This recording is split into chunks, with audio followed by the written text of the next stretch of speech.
আসসালামু আলাইকুম। আমৃত্যু ভালোবাসি তোকে, লিখেছেন সালমা চৌধুরী।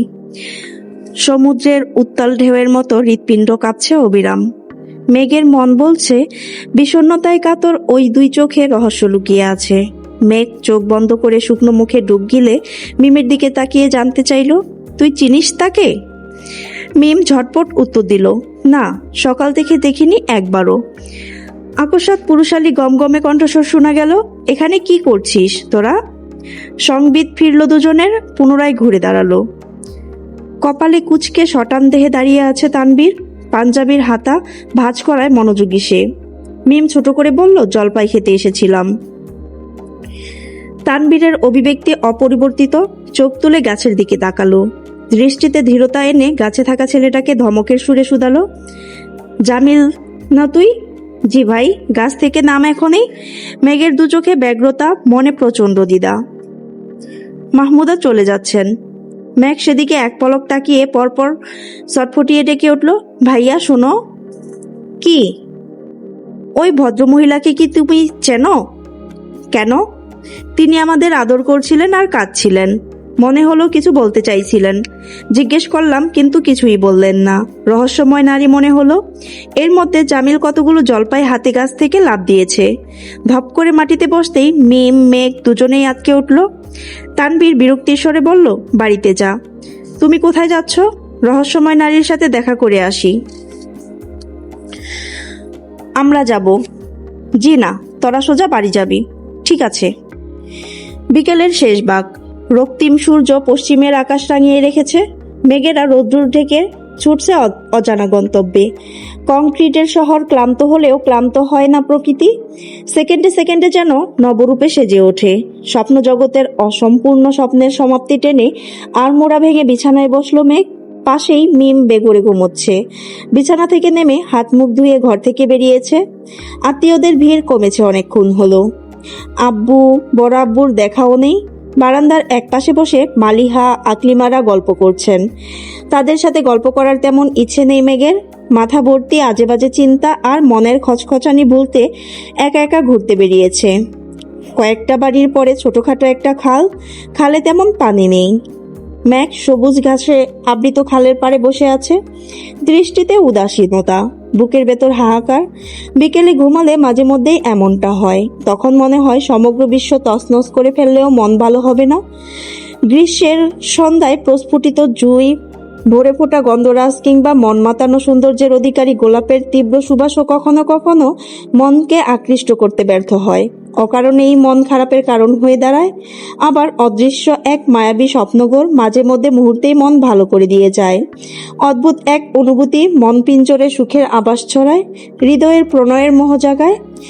গোধূলি বেলার রৌদ্রময়ী আকাশ দেখে অজান্তেই বক্ষ স্পন্দন কম্পিত হয়। হৃদয়ের সবটুকু জুড়ে প্রবলভাবে কারো শূন্যতা অনুভব করে। এই শূন্যতার নাম নেই, রং নেই, আর কোনো রূপও নেই। শহরের বুকে সন্ধে নামলে নিয়নবাতির হলদে আলোর ভিড়ে সেই শূন্যতা বিলীন হয়ে যায়। মেঘ আনমনে নিজেকে প্রশ্ন করে, কাকে মিস করি আমি, আর কেনই বা মিস করি? বর্ষণের অশ্রান্ত আকাশের মতো প্রশ্নগুলোও বিধ্বস্ত প্রায়, যার উত্তর খুঁজে পাওয়া দুষ্কর। রহস্যময় জীবনের সামান্য একটা রহস্য মেঘ আজও উদ্ঘাটন করতে পারেনি। প্রায় সন্ধে হতে চলল। মেঘ এখনো বসে আছে। খালের গোলাটে পানিতে ছোট ছোট টোপাপানা স্বচ্ছন্দে বেসে বেড়াচ্ছে। মেঘ আপন মনে নুড়ি ছুটছে পানিতে। অস্থির চিত্রের অস্থিরতা কিছুটা কেটেছে। প্রকৃতির মায়ায় মনের আকাশ মুগ্ধতায় ভরে উঠেছে। তানবীর হঠাৎই পেছন থেকে উঁচু গলায় শুধালো, বনু, এখানে কি করছিস? তানবীর ফোন কানে ধরে মেঘের থেকে প্রায় 20 হাত দূরে দাঁড়িয়ে আছে। তানবীরের দু চোখে উদ্বেগের ছাপ। ঢোক গিলে দৃঢ় কণ্ঠে কিছু বলে সঙ্গে সঙ্গে কল কেটে দিয়েছে। মেঘ বসা থেকে উঠতে উঠতে বলল, বাড়িতে ভালো লাগছিল না, তাই এখানে এসেছিলাম। তানবীর এগিয়ে এসে রাগান্বিত কণ্ঠে বলল, এটা কি নিজের বাসা পেয়েছিস? তানবীর এলোমেলোভাবে নিঃশ্বাস নিচ্ছে। কপাল ঘামে চিকচিক করছে। মেঘ উদ্বিগ্ন কণ্ঠে জিজ্ঞেস করলো, তুমি হাঁপাচ্ছ কেন ভাইয়া? তুই আমাকে না বলে কেন এসেছিস? মেঘ ঠোঁট বেঁকিয়ে বলল, এখানে আসলেও তোমাকে বলে আসতে হবে? হ্যাঁ, বলে আসতে হবে, কারণ এখানে আমরা কাউকে চিনি না, আর এই জায়গা আমাদের জন্য নিরাপদও না। নিরাপদ না কেন? বিস্তারিত বলতে পারবো না, বাড়িতে চল। মেঘ আর চোখে তাকিয়ে মিটিমিটি হেসে আবারও প্রশ্ন করলো, তুমি কি ভেবেছিলে আমি হারিয়ে গিয়েছি? বাজে কথা বলবি না, তোমার দুশ্চিন্তা দেখে আমার খুব খুশি লাগছে। কেন? বাহ রে, আমি এতদিন ভাবতাম তুমি আব্বু আর বড় আব্বুর ভয়ে আমাকে দেখে রাখো, কিন্তু আজ মনে হচ্ছে তুমি সত্যি সত্যি আমার জন্য দুশ্চিন্তা করো। তোমার দায়িত্ববোধ দেখে আমি অবাক, খুব ভালো লাগছে। বাসায় গিয়ে একটা চকলেট দিব তোমাকে।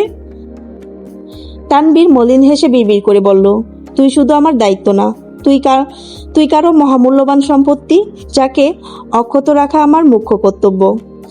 বিড়বিড় করে কি বলো? কিছু না। মেঘ ছোট করে ডাকলো, ভাইয়া বলো ওই ফুলগুলোর নাম কি?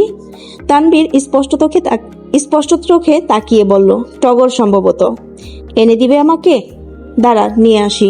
বেশি করে এনো, মিমের জন্য নিয়ে যাব। আচ্ছা। দুধ সাদা বর্ণের একগুচ্ছ টগর ফুল নিয়ে সন্ধ্যার মধ্যেই বাড়িতে এসেছে। আলী আহমেদ খান ও মোজাম্মেল খান নামাজের জন্য বের হচ্ছিলেন। মেঘকে দেখে শান্ত গলায় জিজ্ঞেস করলেন, এই সন্ধেবেলা কোথায় গিয়েছিলে? খালের পরে। মোজাম্মেল খান মেয়ের কথায় কিঞ্চিত রেগে গেলেন, ভারী কণ্ঠে বললেন, তোমাদের ওইদিকে যেতে নিষেধ করেছিলাম, তারপরও কেন গেলে? কিছুটা পেছনে তানবীরকে দেখে আলী আহমেদ খান জিজ্ঞেস করলেন, তানবীর গিয়েছিল তোমার সাথে? জি বড় আব্বু।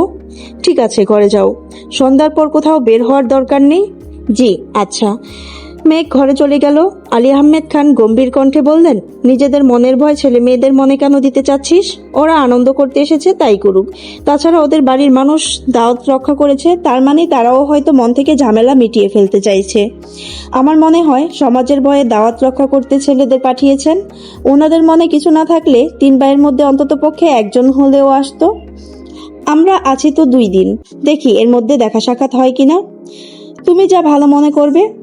আত্মীয় স্বজনের প্রায় সবাই চলে গেলেও আলী আহমেদ খানের দূর সম্পর্কের এক বোন আর ওনার মেয়ে বাড়িতেই থেকে গিয়েছেন। মূলত মালিহা খানদের জোড়াজুড়িতেই থেকেছেন। উনি আর ওনার মেয়ে বাহারি রকমের পিঠার আয়োজন করেছেন। মালিহা খান, হালিমা বেগম আর আকলিমা আরা ওনাদের সাহায্য করছেন। মিম আর আদি বিছানায় বসে পা দুলাচ্ছে আর রস পাকান পিঠা খাচ্ছে। মেঘ ফুল হাতে রুমে ঢুকতেই আদি আহ্লাদি কণ্ঠে বলে উঠল, আপুই কোথায় গিয়েছিলে তুমি? আমি আর আপি ঘুম থেকে উঠে সারা বাড়ি খুঁজেছি তোমাকে। ঘুরতে গিয়েছিলাম, দেখ কি সুন্দর ফুল নিয়ে এসেছি। মিম একটা ফুল হাতে নিয়ে ঘুরিয়ে ফিরিয়ে দেখে বলল, বাহ কত সুন্দর ফুল, কোথায় পেয়েছো? ভাইয়া জঙ্গল থেকে এনে দিয়েছে।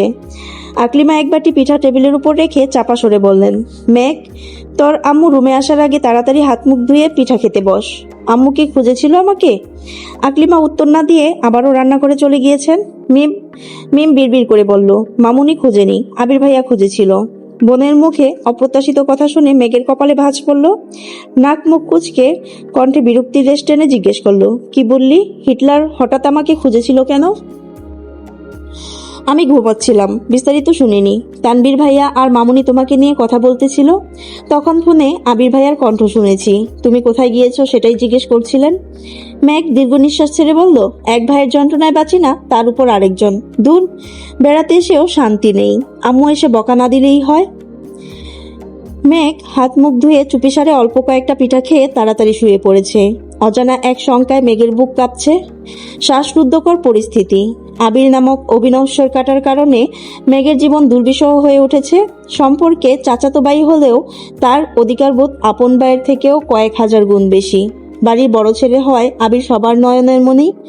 আবির যা বলবে নির্দ্বিধায় সেটাই ঠিক। মেঘ চিৎকার করে আকাশ পাতাল এক করে ফেললেও আবিরের সিদ্ধান্ত থেকে বাড়ির মানুষদের এক চুল নাড়াতে পারবে না। এখানে আসার আগেই মেঘদের সাবধান করা হয়েছিল, অপরিচিত জায়গায় একা একা যেন কেউ কোথাও যেন না যায়। অথচ মন খারাপের কারণে মেঘের তখন কিছুই মনে ছিল না। আবিরের কান পর্যন্ত কথা পৌঁছে গিয়েছে মানে অনাবশ্যক কিছু তিক্ত তাকে শুনতেই হবে। একরাশ বিরক্তি বুকে চেপে শ্বাস ছাড়ল। মেঘের জীবনে আবিরের অস্তিত্ব আগুনের ফুলকির মতো। ধরাছোঁয়ার বাইরে থেকেও মেঘের শান্তিময় জীবন ঝলসে দেওয়ার অসম্ভব ক্ষমতা রাখে। স্মৃতিফলকে কিছু তিক্ত অনুভূতি ব্যতীত মেঘের মনে আবিরের আর কোনো সত্তা অবশিষ্ট নেই। মেঘ তখন সবেমাত্র 5ম শ্রেণীতে উঠেছিল। ছোটবেলা থেকেই খুব ছটফটে স্বভাবের মেয়ে ছিল। সর্বক্ষণ হাসি খুশি থাকা আর খুব সহজে মানুষের সাথে মিশতে পারার অসম্ভব এক ক্ষমতা ছিল। স্কুলে হঠাৎ করেই নতুন ছাত্রের আগমন ঘটেছিল। পাতলা ধবধবে ফর্সা এক ছেলে, নাম ছিল জয় চৌধুরী। বাবা উপজেলা নির্বাহী অফিসার হওয়ার সুবাদে ঘন ঘন বদলি হতে হতো তাকে। অল্প কয়েকদিনেই মেঘের সাথে জয়ের বন্ধুত্ব হয়ে গিয়েছিল। পিচ্ছিদের বন্ধুত্ব যেমনটা হয়, চকলেট শেয়ার করা, টিফিন টাইমে একসঙ্গে খেলাধুলা করা। কিন্তু ভাগ্যের কি নির্মম পরিহাস, তাদের বন্ধুত্বের এক সপ্তাহ পার না হতেই আচমকা একদিন টিফিনের সময় আবির স্কুলে এসেছিল। মেঘকে জয়ের সাথে খেলতে দেখে আবিরের চোখ দিয়ে অগ্নিবর্ষণ হয়েছিল সেদিন। ক্রোধের অনলে ধাউ ধাউ করে জ্বলছিল। নিজের উপর নিয়ন্ত্রণ হারিয়ে স্কুলে সবার সামনে মেঘের গালে থাপ্পড় বসিয়ে দিয়েছিল। সেই সাথে রাগান্বিত স্বরে চিৎকার করে বলেছিল, আজকের পর কোনোদিন কোনো ছেলের সাথে বন্ধুত্ব করলে সেখানেই মাটিতে পুঁতে ফেলবো তোকে। সেই থাপ্পড়ে মেঘ টানা এক সপ্তাহ জ্বরে ভুগেছিল। অভিমানী মেঘের অভিমানের মাত্রা বরাবরই তীব্র ছিল, কিন্তু সেদিনের থাপ্পড়টা অবুঝ মেয়েটার অন্তরে প্রবলভাবে আঘাত করেছিল। ভয়, ডর, আতঙ্কের অন্তরালে মেঘের অন্তঃকরণে জন্ম নিয়েছিল আবিরের প্রতি এক আকাশ ঘৃণা আর প্রীতৃষ্ণা। মেঘবালিকার রৌদ্রোজ্জ্বল অন্তরিক্ষ সেদিন কালো মেঘে ঢেকে গিয়েছিল। মেঘলা আকাশের মেঘ সরে রোদ ভাসলেও অভিমানী মেঘের মনের মেঘ আর কাটেনি। আবির শত সহস্রবার অভিনব উপায়ে মেঘের অভিমান ভাঙানোর চেষ্টা করেও সদা ব্যর্থ হয়েছিল। অচিরেই চির ধরেছিল একটা সুন্দর সম্পর্কের মাঝে। মেঘের মনের রাগ, অভিমান, দুঃখ আর অভিযোগগুলো এতটাই তীব্র হয়ে উঠেছিল যে এক পর্যায়ে এক বাসায় থেকেও মাসের পর মাস কেউ কারো মুখোমুখি হয়নি। সময় কেটেছে, মেঘ আবিরের মানসিক সম্পর্কের বিচ্ছেদ হয়েছে। আবির পড়াশোনার জন্য দেশ ছেড়েছে। আলো আঁধারের মাঝে মেঘ যেন আবারও নতুন জীবন পেয়েছিল। ইচ্ছে নদীতে মুক্ত চিনতে সাঁতার কাটার মতো অসংখ্য ইচ্ছের রচনা হয়েছিল। কিছুদিনের জন্য মনে হয়েছিল জীবনটা রঙিন প্রজাপতির মতো, কিন্তু সেই প্রজাপতি দুঃখের অনলে পুড়ে যেতে বেশি সময় নিল না। হঠাৎ করেই তানভীর দায়িত্বশীল ভাইয়ের মতো মেঘের সব দায়িত্ব নিতে শুরু করে। মুক্ত জীবনের মোহে ঝলমলে মনটা কিছুদিনের মধ্যেই বিষাদে রূপান্তরিত হয়েছিল। প্রথম আক্রোশে ফেটে পড়লেও ধীরে ধীরে সবকিছু স্বাভাবিক হয়ে উঠেছে। অব্যক্ত কাব্যের অন্তরালে দুঃখ চেপে রেখে জীবনের সুখ খুঁজে নিয়েছিল। তানভীরের যত্ন আর ভালোবাসায় এক অদ্ভুত রকমের দায়িত্ববোধের অস্তিত্ব খুঁজে পেয়েছিল। মেঘও সেভাবেই নিজের জীবন গুছিয়ে নিয়েছে। ভাইয়াকে বন্ধুর মতো ভেবে নিয়েছে। কোনা এক বৃষ্টি ভেজা সকালে মেঘ আকাশের দিকে তাকিয়ে বুকের তপ্ত নিঃশ্বাস ত্যাগ করে বলেছিল, আমার মুক্ত জীবন বন্দি থাকুক স্বপ্ন ঘোরের মাঝে, সাজবেলাতে সাজাবো তোমায় শুকনো পাতার ভাজে। ফোনের রিংটনে ঘুম ভেঙেছে মেঘের। কপাল কুঁচকে ঘুম ঘুম চোখে পাশ থেকে ফোনটা হাতে নিল। ফোনের স্ক্রিনে আবির নাম দেখে অতর্কিতে ঠোঁট বাঁকালো। মেঘ বিরক্তি স্বরে ডাকলো, আদি। আদি পাশের রুম থেকে ছুটে আসতেই মেঘ রাগী স্বরে বলল, ফোনটা বড় আম্মুর কাছে নিয়ে যা। বড় আম্মু ব্যস্ত। বলতে বলতে আদি ফোনটা হাতে নিল। আবিরের নাম দেখে এক সেকেন্ড দেরি না করেই রিসিভ করলো। আদি হাসি মুখে জিজ্ঞেস করলো, কেমন আছো ভাইয়া? আলহামদুলিল্লাহ ভালো, তুই কেমন আছিস? আলহামদুলিল্লাহ। আম্মু কোথায়? কাজে ব্যস্ত। ফোন নিয়ে যাব? না থাক, তোর আপুই কোথায় রে? এখানেই আছে, কথা বলবে? আবির ধীর কণ্ঠে বলল, সে কি আদৌ কথা বলবে? আদি মেঘের দিকে ফোন বাড়াতেই মেঘ অগ্নি চোখে তাকালো। আদি নিজের কাছে ফোন নিয়ে লাউড স্পিকারে দিয়ে বলল, ভাইয়া তুমি বলো, আপুই শুনছে। আবির আস্তে করে গলা খাঁকড়ি দিয়ে শান্ত গলায় বলল, কেউ কি নিজেকে খুব বেশি বড় মনে করছে? যা খুশি করবে অথচ কেউ কিছু বলবে না, বিষয়টা কি তাই? মেঘ নিঃশব্দে ভেঙচি কেটে বিড়বিড় করে কিছু বলল। আদি ঝটপট বলে উঠল, ভাইয়া আপুই বলেছে, আমাকে জ্ঞান দিতে হবে না, আমি যথেষ্ট বুঝি। হ্যাঁ, তার প্রমাণ তো আজকে দিলই। সম্পূর্ণ অপরিচিত একটা জায়গা, মানুষজন কেমন সেই ধারণা নেই, অথচ তার মনে কোনো ভয় নেই। এত দুঃসাহস হয় কি করে?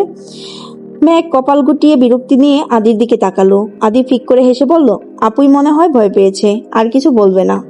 আমি বড় আম্মুর কাছে ফোন নিয়ে যাচ্ছি, তুমি একটু অপেক্ষা করো। ভোরের আকাশ কেবল রক্তিম হতে শুরু করেছে। মুক্তোর মতো বিন্দু বিন্দু শিশির জমে আছে ঘাসের ডগায়। প্রকৃতির মুক্ত বাতাসে মিষ্টি সুবাস ছড়িয়ে আছে। মেঘ আর মিম ঘুম থেকে উঠে বাড়ির সামনে বিস্তৃত মাঠে চলে গেল। আলতো পায়ে শিশির ভেজা দুর্বাকাশে হাঁটছে। অনিশ্চয়তার জীবনে স্বপ্ন খোঁজা বারণ হলেও প্রকৃতির রূপে হারিয়ে যাওয়ার কোনো বাধা নেই। আকস্মাৎ একজন বয়স্ক লোক প্রমোদ গলায় বলে উঠলেন, নাম কি তোমাদের? ভদ্রলোকের দিকে তাকিয়ে মেঘ স্বাভাবিক কণ্ঠে বলল, আমি মাহদিবা খান মেঘ, আর ও মেহরিন খান মিম। মাশাল্লাহ, খুব সুন্দর নাম। তুমি মোজাম্মেলের মেয়ে? জি আঙ্কেল। আর ও ইকবালের মেয়ে, তাই তো? জি। তোমার আব্বু কোথায়? হাঁটতে গিয়েছেন। আমাদের বাড়ি খালের ওই পারে, এদিকে বাঁশের সাঁকো আছে। ঘুরে এসো আমাদের বাড়ি থেকে। সময় পেলে যাব। আপনি বাড়িতে আসুন আঙ্কেল। না মা, এখন আর বাড়িতে যাব না। তোমার আব্বুরা মনে হয় হাটের দিকে গিয়েছেন, আমিও ওই দিকেই যাচ্ছি। ভদ্রলোক হাসি মুখে চলে যাচ্ছেন। যেতে যেতে দু একবার মেঘদের দিকে তাকিয়ে দেখছেন। 20 মিনিটের দূরত্বে ছোটখাটো একটা বাজার। সকাল দিকে তাজা শাক আর গ্রামীণ সবজির মেলা বসে। আলী আহমেদ খান ও মোজাম্মেল খান বাজারের একটা চায়ের দোকানে বসে চা খাচ্ছিলেন। ভদ্রলোক এগিয়ে এসে বললেন, কেমন আছো তোমরা? আলী আহমেদ খান বললেন, আলহামদুলিল্লাহ ভালো। আপনি কেমন আছেন আসাদ ভাই? আছি ভালো। বাড়ি থেকে আসার পথে মেয়ে দুজনের সাথে দেখা হলো। মাশাআল্লাহ, মেয়েরা যেমন সুন্দর তেমন ভদ্র হয়েছে। দোয়া করবেন ভাই। দোয়া করি। মোজাম্মেল খান মলিন গলায় বললেন, ভাই 1 কাপ চা খান। হ্যাঁ, চা খেতেই আসা। ব্যস্ততার কারণে দাওয়াত রক্ষা করতে পারিনি, তাই ভাবলাম দেখা করা দরকার। আসো নাকি কিছুদিন? 2-1 দিন আছি। সপরিবারে আমাদের বাড়ি থেকে ঘুরে এসো। এবার মনে হয় সম্ভব হবে না, পরবর্তীতে আসলে যাব ইনশাল্লাহ। আচ্ছা ঠিক আছে, একটা কথা বলার ছিল। জি ভাই বলুন। দেখো ভাই, অতীতে জায়গা জমি নিয়ে কি দ্বন্দ্ব হয়েছে না হয়েছে সেসব ভুলে যাও। মনোমালিন্য মনে না রাখাই ভালো। আমরা বহু আগেই সেসব ভুলে গিয়েছি। তোমরা যেহেতু আবারও গ্রামে এসেছো, তাই আমাদের দু পরিবারের মধ্যকার সম্পর্ক নতুন করে মজবুত করার কথা ভাবছিলাম। ঠিক বুঝলাম না। আসাদুজ্জামান মৃদু হেসে বললেন, আমার ছোট ছেলে মাহমুদুল হাসান আদনান ঢাকা বিশ্ববিদ্যালয়ের 3য় বর্ষে পড়াশোনা করছে। ছেলে পড়াশোনায় যেমন ভালো, দেখতে শুনতেও মাশাল্লাহ। নিজের ছেলে বলে বলছি না, ওর আচার ব্যবহার খুবই নম্র। আমি বলতেছিলাম, মোজাম্মেলের মেয়ে মাহদিবার সাথে আদনানকে খুব ভালো মানাবে। ওদের বিয়ে হলে ওরাও সুখে থাকবে, আর আমাদের দুই পরিবারের সম্পর্কও খুব মজবুত হবে। তোমরা কি বলো? মোজাম্মেল খানের চোখে ক্রোধ উপচে পড়ছে, কান দিয়ে গরম বাতাস বের হচ্ছে, ভাঁজ পড়া কপালে ঘাম জমতে শুরু করেছে। মুখে বিরক্তির রেশ টেনে যে কিছু বলতে যাবে, তার মধ্যে আলী আহমেদ খান নির্বিকার ভঙ্গিতে হেসে উঠলেন। ভাইজানের হাসির শব্দে থমকে গেলেন মোজাম্মেল খান। বুকের ভেতরটা হঠাৎই কেঁপে উঠল। মনে মনে আওড়ালেন, ভাইজান রাজি হয়ে যাবেন না তো? আলী আহমেদ খান হাসিতে আসাদুজ্জামান সাহেবকেও বেশ বিব্রত করেছেন। আলী আহমেদ খান ঠোঁটে হাসি রেখে কোমল গলায় বললেন, ভাই, আপনার প্রস্তাবটা খুবই ভালো, কিন্তু ভুল সময় দিয়েছেন, তাই কিছু করা সম্ভব না। কেন, ওর মেয়ের কি বিয়ে হয়ে গিয়েছে? আলী আহমেদ খান হেসে বললেন, না, এখনো হয়নি, কিন্তু বিয়ে ঠিক। ও, ছেলে কি করে? আমার একমাত্র ছেলে সাজ্জাদুল খান আবিরের সাথে মেঘ মামুনির বিয়ে ঠিক হয়ে আছে। আমার ছেলে দেশে ফিরলেই বিয়ের ব্যবস্থা করব। আসাদুজ্জামানের সাথে সাথে মোজাম্মেল খানও চমকালেন। কপাল কুঁচকে ভাইজানের দিকে তাকিয়ে আছেন। আসাদুজ্জামান প্রশ্ন করলেন, তোমার ছেলের সাথে বিয়ে ঠিক? জি ভাই। কিরে, তুই কিছু বল। মোজাম্মেল খান নড়ে চড়ে বসলেন। ঠোঁটে হাসি টেনে বললেন, হ্যাঁ, আবির দেশে ফিরলেই বিয়ে। আসাদুজ্জামান মলিন গলায় বললেন, এখন আর কি বলবো? তোমাদের দুই ভাইয়ের মাঝখানে আসা তো আমার পক্ষে সম্ভব না। তবুও যদি কোনোভাবে কিছু সম্ভব হয়, তাহলে আমাকে জানিও। না ভাই, সবকিছু ঠিকঠাক। এখন কোনোভাবেই কিছু পরিবর্তন করা সম্ভব না। আমরা আন্তরিকভাবে দুঃখিত। আরে সমস্যা নেই, এখন আসি। সময় পেলে বাড়িতে এসো। জি ইনশাল্লাহ। আসাদুজ্জামান চলে গেলেন। মোজাম্মেল খান নির্বাক চোখে ভাইজানের মুখের দিকে তাকিয়ে আছেন। আলী আহমেদ খান বেশ খানিকটা সময় নিয়ে হঠাৎই জিজ্ঞেস করলেন, এভাবে তাকিয়ে আছিস কেন? তুমি কি বললে? কেন, আবির কি আসাদ ভাইয়ের ছেলের থেকে কোনো অংশে কম নাকি? আমি সে কথা বলিনি ভাইজান। তুই কি তোর মেয়েকে আসাদ ভাইয়ের ছেলের কাছে বিয়ে দিবি? না, তাহলে আর ভাবছিস কেন? মোজাম্মেল খান কিছু বলছেন না। আলী আহমেদ খান ঠোঁটে ঝলমলে হাসি টেনে বললেন, শোন, আমি আমার বাড়ির মেয়েকে কোনোভাবেই ওই বাড়িতে বিয়ে দেব না, কিন্তু এই কথা মুখের উপর বললে আবারও শত্রুতা করার চেষ্টা করবে। তার জন্য আবিরের কথা বললাম। তুই আবার কিছু মনে করিস না যেন। মোজাম্মেল খান মুচকি হেসে বললেন, আমি কিছু মনে করব কেন? এই যে তোর একমাত্র মেয়ের সঙ্গে আমার ছেলের বিয়ের কথা বললাম, এই কথা তো নতুন না, কত বছর আগের কথা। তখন মেঘের বয়স 5 কি 6। অবুঝ মেয়েটা আবির বলতে একদম পাগল ছিল। কোনো একদিন চা খেতে খেতে দুই ভাই গল্প করছিলাম। আবির মেঘ বড় হলে দুজনের বিয়ে দিয়ে আমরা দুই ভাই বেয়াই হব।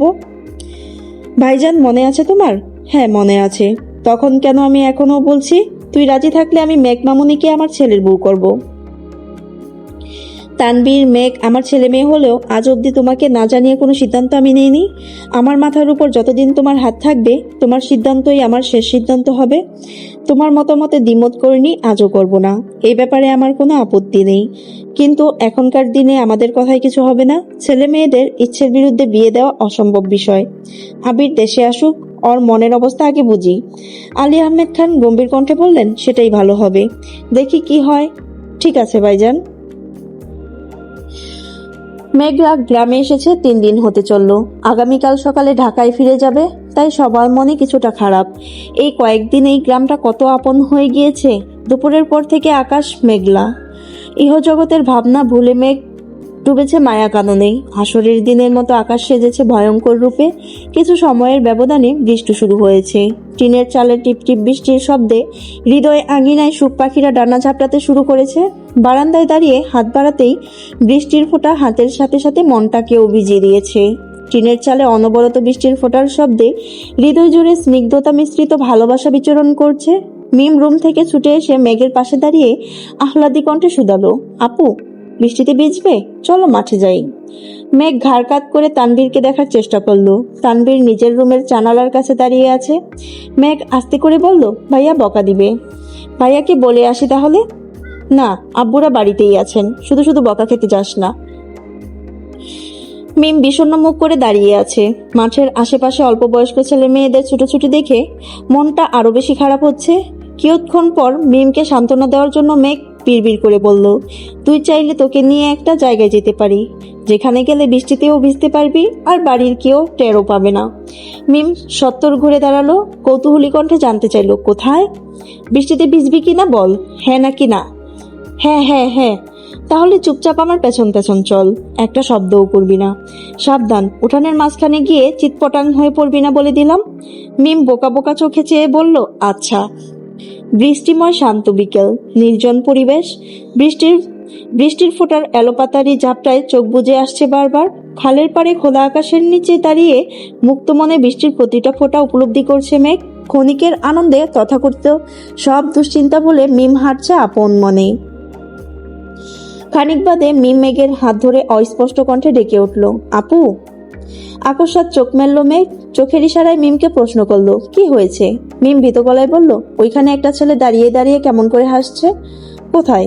মিম দৃষ্টি সরিয়ে খালের অপর পাড়ের দিকে তাকালো। মিমের দৃষ্টি অনুসরণ করে মেঘও তাকালো সেখানে। বৃষ্টির জন্য স্পষ্ট দেখা গেলেও কোনো মানুষের আবছা আবরণও চোখে পড়ল না। মেঘ অল্প রেগে বলল, কোথায়, কে দাঁড়িয়ে আছে? যত সব পাগলের প্রলাপ। আমি সত্যি সত্যি দেখেছি আপু, তুমি বিশ্বাস করো। লুঙ্গি আর গেঞ্জি পরা ছেলেটা দাঁড়িয়েছিল। ভূত দেখেছিস তুই? মানুষ কি তোর আর আমার মতো পাগল যে এত বৃষ্টির মধ্যে এখানে এসে দাঁড়িয়ে থাকবে? মিম থেমে থেমে বারবার একই কথা বলছে। মেঘ 2-1 বার ধমক দেওয়ায় চুপ করেছে। বেলা 11টায় মেঘরা ঢাকার উদ্দেশ্যে রওনা দিয়েছে। হেঁটে যাচ্ছে বাজারের দিকে। সেখান থেকে বাসে যেতে হবে। তানবীর ব্যাগ নিয়ে সামনে চলে গিয়েছে। তানবীরের সঙ্গে আদিও দৌড়াচ্ছে। মেঘের হাতে আম্মুর ফোন। মিম সুন্দর সুন্দর জায়গা দেখাচ্ছে। স্মৃতি রাখার জন্য মেঘ সেগুলোর ছবি তুলছে। ছবি তুলতে তুলতে কখন যে সবার থেকে পিছিয়ে পড়েছে খেয়ালই করেনি। হঠাৎ খেয়াল হতেই 2 বোন দ্রুত হাঁটতে শুরু করলো। পুরনো প্রাইমারি স্কুল অতিক্রম করতেই মিম আস্তে করে ডাকলো, আপু, ওই যে ছেলেটা। মেঘ আর চোখে তাকিয়ে দেখলো একটা ছেলে ফোন হাতে এদিকেই আসছে। সামনে মিম আর মেঘকে দেখে ফোনের স্ক্রিন থেকে মনোযোগ সরিয়ে সরাসরি তাকালো। মেঘের সঙ্গে চোখাচোখি হওয়া মাত্র ছেলেটা আলগোসে হাসলো। জ্বরের গতিতে চোখ সরিয়ে নিল মেঘ। ছেলেটা মিমকে এক নজর দেখে আবারও মেঘের দিকে তাকালো। মেঘ ততক্ষণে মাথা নিচু করে হাঁটতে শুরু করেছে। আকস্মাৎ ছেলেটার মৃদু স্বর শোনা গেল, তুমি মেঘের মতোই সুন্দর। মেঘ স্তম্ভিত হয়ে তাকালো। ছেলেটার শান্ত চাহনি আর বাঁকা ঠোঁটের হাসি দেখে দ্রুত পাশ কাটিয়ে যেতে লাগলো। মিম আকস্মাৎ প্রশ্ন করে বসলো, আপনি কি ভূত? ছেলেটা হতবম্ব হয়ে আওড়ালো, ভূত মানে? মেঘ সহসা মিমের মুখ চেপে ধরে দাঁতে দাঁত পিষে বলল, চলো। ছেলেটা পেছন থেকে বলে উঠলো, এই উত্তর দিয়ে যাও। মেঘ এক হাতে মিমের কাঁধে, অন্য হাতে মুখ চেপে ধরে আছে। মিম চেষ্টা করে উত্তর দিতে পারল না। কিছু দূর গিয়ে মিমকে ছাড়লো। মিম মন খারাপ করে বলল, গতকাল বৃষ্টির মধ্যে এই ছেলেটাই দাঁড়িয়েছিল। মেঘ বক্র দৃষ্টিতে মিমের দিকে তাকিয়ে নীরবে হাঁটছে। মিম কৌতূহলী মনে জানতে চাইলো, ছেলেটা কি বলেছে তোমাকে? বলেছে তুই বড্ড বেশি কথা বলিস। আমি কোথায় বেশি কথা বললাম? তোমাকে গতকাল বলেছি একটা ছেলে দাঁড়িয়ে আছে, আমি স্পষ্ট দেখেছি, তুমি আমার কথা পাত্তাই দিলে না। বলেছিলে আমি নাকি ভূত দেখেছি, তার জন্যই তো জিজ্ঞেস করছিলাম তিনি ভূত কিনা। দাঁতে দাঁত পিষে মেঘ বলল, 3 মাস ঘরের দরজা বন্ধ করে তোকে ট্রেনিং দেওয়া উচিত। কিসের ট্রেনিং? আমি আর্মি পুলিশ কিছুই হতে চাই না, শান্তিতে থাকতে চাই আর জীবন উপভোগ করতে চাই, তারপর একদিন হুট করে মরে যেতে চাই। মেঘ ঠোঁট ফুলিয়ে চোয়াল শক্ত করে বলল, অপরিচিত মানুষের সাথে কিভাবে কথা বলতে হয় সেই আচার আচরণ শিখে তারপর হুট করে মরে যাস, তাহলে আমার কোনো আফসোস থাকবে না। তবুও রাস্তাঘাটে বারবার আমাকে ফাঁসাতে আসিস না। আমি তোমায় কোথায় ফাঁসালাম? আমি কি অপরিচিত ভাইয়াকে তোমার ব্যাপারে কিছু বলেছি? এত এত কথা বলিস কেন তুই? আম্মু ছোট থেকে বারবার একটা কথাই বলেছে, মিম আর যাই করিস না কেন কখনো চুপ থাকবি না। ছোটবেলা এই কথা বলতো কারণ তখন তোর কথা অস্পষ্ট ছিল, আমরা তোর কথা বুঝতাম না। এখন স্পষ্ট হতে হতে বেশি স্পষ্ট হয়ে গেছে। তোর অতিরিক্ত কথা আমার মাথা ব্যথার কারণ হয়ে দাঁড়াচ্ছে, বুঝেছিস? মিম ভেঙচি কেটে বলল, বুঝেছি। এখন থেকে তোমার কানের কাছে বেশি বেশি কথা বলতে হবে, তাহলেই তোমার মাথা ব্যথা কমে যাবে। ম্যাক কপাল গুটিয়ে রাগী চোখে তাকালো, কিন্তু মিমের উপর তার কোনো প্রভাব পড়ল না। মিম মনোযোগী চোখে মাটির দিকে তাকিয়ে থেকে হঠাৎই সুমধুর কণ্ঠে বলল, আপু ওই জায়গাটা সুন্দর না? আমি দাঁড়াই, আমাকে একটা ছবি তুলে দিও। ম্যাক মিষ্টি করে হেসে বলল, আচ্ছা। ইট পাথর আর বিস্তীর্ণ অট্টালিকায় পূর্ণ এক দুর্দিগম্য শহরের নাম ঢাকা। নগরের সর্বত্র জুড়ে পাথরের হৃদয়ের মানবের অবস্থান, যারা প্রতিনিয়ত মুখোশের আড়ালে অস্তিত্ব লুকায়, মন পুড়িয়ে নব্য স্বপ্ন জাগায়। উঁচু উঁচু দালানকোটায় সুসজ্জিত শহরের মাঝে গাছগাছালিতে ভরা চারপাশে বাউন্ডারি দেওয়া একটা 3তলা বাড়ির অবস্থান। বিশালাকৃতির গেট পেরিয়ে বাড়ির সদর দরজার উপরে লেখা সন্ধিকুঞ্জ। স্বপ্ন কেনার এই শহরে নাটাইবিহীন ঘুড়ির মতো স্বপ্ন ওড়ে। আতাউর রহমান খানের সারা জীবনের পরিশ্রমে কেনা এই জায়গা। পরবর্তীতে তার বড় ছেলে আলী আহমেদ খান নিজের পরিশ্রমের সবটুকু দিয়ে সাথে হাজারো স্বপ্ন নিয়ে এই বাড়ি নির্মাণ করেছেন। মেঘরা গ্রাম থেকে ফিরেছে 1 সপ্তাহ হলো। প্রত্যেকে নিজেদের কাজে মনোনিবেশ করেছে। 1 মাস পর মেঘদের টেস্ট পরীক্ষা, তারপরই উচ্চ মাধ্যমিক পরীক্ষা। বিজ্ঞান বিভাগে পড়াশোনা করায় চাপ স্বাভাবিকের তুলনায় অনেকটাই বেশি। সারাদিন কলেজ, টিউশন, কোচিং করেই দিন পেরিয়ে যায়, বাকি সময় পড়াশোনা করতে হয়। মিম শহরের নামকরা এক স্কুলে 8ম শ্রেণীতে পড়াশোনা করে আর আদি 5ম শ্রেণীতে। বিকেলের দিকে মেঘ টিউশনে গিয়েছে। পরীক্ষা সন্নিকটে চলে আসায় টিউশনের রেগুলার পরীক্ষা ও সলভ ক্লাস হয়, তাই বাসায় ফিরতে প্রায় সন্ধ্যা হয়ে যায়। সব টিউশন কাছাকাছি না হওয়ায় মেয়ের খোঁজখবর নেওয়ার জন্য মোজাম্মেল খান একটা ফোন কিনে দিয়েছেন। যদিও প্রথম দিকে তানবীরের আপত্তি ছিল, তারপর খুব ভেবেচিন্তে একটা বাটন ফোন দেওয়ার বিষয়ে সম্মতি জানিয়েছিল। মোজাম্মেল খানের সাথে তানবীরের সম্পর্ক খুব বেশি মধুর না হলেও মেঘের ব্যাপারে তানবীরের দায়িত্ববোধ তার বেশ ভালো লাগে। তাই মেয়ের ব্যাপারে কোনো সিদ্ধান্ত নেওয়ার আগে স্বাভাবিকভাবেই প্রথমে ছেলেকে জানান। মেঘের বন্ধু তালিকাও সীমিত। প্রাইমারি স্কুলের একমাত্র বেস্ট ফ্রেন্ড বন্যা, একসাথে মাধ্যমিক পেরিয়েছে, কলেজ জীবনও প্রায় শেষ পর্যায়ে। বন্যার সাথে বন্ধুত্বের সম্পর্ক দিনকে দিন গাঢ় হতে শুরু করেছে। যদি কখনো মেঘকে প্রশ্ন করা হয়, পরিবারের বাইরে তোমার সবচেয়ে কাছের মানুষকে, মেঘ 1 সেকেন্ড সময় নষ্ট না করে নির্দ্বিধায় জবাব দিবে, মেহেরনাজ মুনতাহা বন্যা। মেয়ে মানুষ সহজে কাউকে বিশ্বাস করতে পারে না, কিন্তু একবার কাউকে বিশ্বাস করলে আমৃত্যু সে মানুষটাকে নিজের মনে আগলে রাখতে জানে, তার বিশ্বাসের সর্বোচ্চ মর্যাদা দেওয়ার চেষ্টা করে। এই পৃথিবীতে টাকা পয়সা দিয়ে সব কেনা সম্ভব হলেও কারো বিশ্বাস কেনা সম্ভব না। মেঘের জীবনে বন্যা সেই বিশ্বস্ত বন্ধু, যাকে চোখ বন্ধ করে ভরসা করা যায়, নির্দ্বিধায় মনের জমানো আবেগ অনুভূতির কথা শেয়ার করা যায়। এক ঝাঁক টুনটুনি পাখির মতো মনের গহীনে তোলপাড় করার ইচ্ছেরা ডানা ঝাপড়ে দিগন্ত পার করে যায়। সিক্ত সতেজ ভালোবাসাময় বন্ধুত্বের প্রখরতা পরিমাপ করা যায়। সাদা কালো ক্যানভাসে রং বেরঙের স্বপ্ন আঁকা যায়। সেই কল্পনাতীত স্বপ্ন পূরণ করতে স্বপ্নচারিণী হয়ে 7 সমুদ্র পাড়ি দেওয়া যায়। সেই সম্পর্কের মাঝে কোনো লুকোচুরি নেই, অস্বস্তি নেই, স্বার্থপরতা নেই, আর কোনো আকাঙ্ক্ষাও নেই। এমন একটা বন্ধুত্বের সম্পর্ককে সবাই আগলে রাখতে চায়। স্যারের রুমের সামনে বারান্দায় মেঘ বিরস মুখে দাঁড়িয়ে আছে। নিবৃত চোখ জোড়া বন্যার জন্য অপেক্ষা করছে। আজ একটা পরীক্ষা আছে, কিন্তু পড়াশোনায় কোনোভাবেই মন বসাতে পারছে না। বিষণ্ণ আকাশ দেখে হৃৎপিণ্ড কম্পিত হচ্ছে, মনের কোণে উদাসীনতা ভর করেছে। কখন যে বন্যা এসে পাশ ঘেঁষে দাঁড়িয়েছে বুঝতেই পারেনি। বন্যার গায়ের রং উজ্জ্বল, তবে কিছুক্ষণ রোদে থাকলেই চেহারা লালচে বর্ণ ধারণ করে। উচ্চতায় মেঘের থেকে ইঞ্চিখানেক খাটো হলেও মেঘের মতো পাতলা অবয়ব নয়। চুল সবসময় খোপা করা থাকে, মাথা থেকে ওড়নাও সরে না কখনো। চালচলন আর আচার আচরণে ভদ্রতার ছিটেফোঁটাও নেই। মেঘের মতো খুব বেশি চনমনে না হলেও মেঘের সব চাঞ্চল্যের একমাত্র সঙ্গী সে। মেঘের তেড়ামিতে সবাই বিরক্ত হলেও বন্যা কখনোই বিরক্ত হয় না, বরং শান্ত গলায় বরাবরই মেঘকে বোঝায়। বাইরের জগতে বন্যা ভদ্র আর শান্ত থাকলেও বন্ধু মহলে সে সর্বদাই স্পষ্টবাদী মেয়ে হিসেবে পরিচিত। নিম্ন মধ্যবিত্ত পরিবারের মেয়ে হওয়ায় ছোটবেলা থেকেই বাস্তবতার সঙ্গে লড়াই করে বড় হয়েছে। সরকারি চাকরিজীবী এক বাবা নিজে সবটুকু দিয়ে 3 সন্তানকে বড় করেছেন। টানাপোড়েনের সংসারে বড় হওয়া বন্যার জীবনে আবেগ যেন মূল্যহীন হয়ে গিয়েছে। বুঝতে শেখার পর থেকে কোনোদিন বাবার কাছে আহ্লাদি আবদার করেনি।